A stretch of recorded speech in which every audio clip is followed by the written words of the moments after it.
Seconda corsa, cavalli di 4 anni al via, sono in 11 dopo il ritiro del numero 11, 1 Zivola Light, 2 Zagorit, 3 Zelda Trio, 4 Zarina Prav, 5 Zamio P, 6 Zea con Battista Congio al posto di Paolo Leoni. In seconda fila 7 Zenith Mo, 8 Zira Jet, 9 Zimarra, 10 Zaidan Best, 12 Zoara Benal. Parte piano Zamio P, come sempre.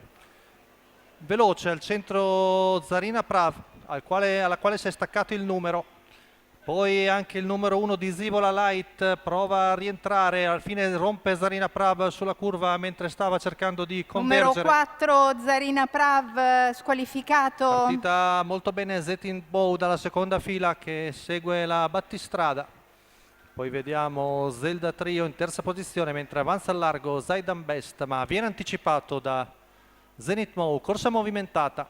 Zenith Mo si presenta sulla battistrada e passa dopo 400 metri in 31. Ora Zaidan Best va all'attacco dell'allieva di Maurizio Cheli e cerca di superarlo ed è probabilmente già la terza battistrada nell'arco di 600 metri. Zaidan Best, Vincenzo Piscoglio conduce ora con il figlio di Dream Vacation, passaggio davanti alle tribune, la nuova situazione con al comando Zaidan Best davanti a Zenith Mo, poi Zivola Light, al largo Zimarra, la cui schiena è presa da Zagorit e Zamia OP, il giro in 1 minuto e 2 decimi, 15 qui davanti alle tribune, con in vantaggio Zaidan Best, Vincenzo Piscoglio davanti a Zenith Mo.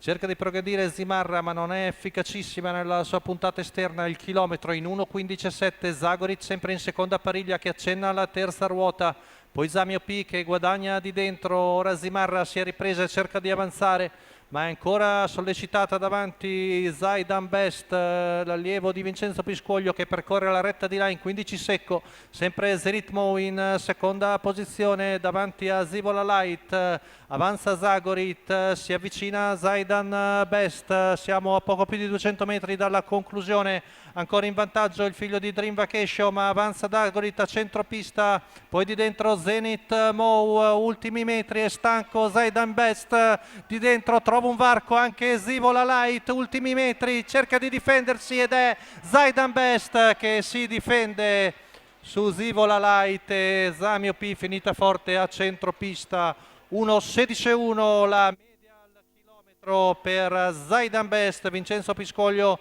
dell'Annunziata che neanche l'allenatore per il signor Roberto Di Tella, il figlio di Dream Vacation e Indiana Bibi, viene a vincere pur soffrendo nel finale, si difende dall'affondo interno di Zivola Light e quell'esterno di Zamio P. La quota per Zaidan Best di 7,14.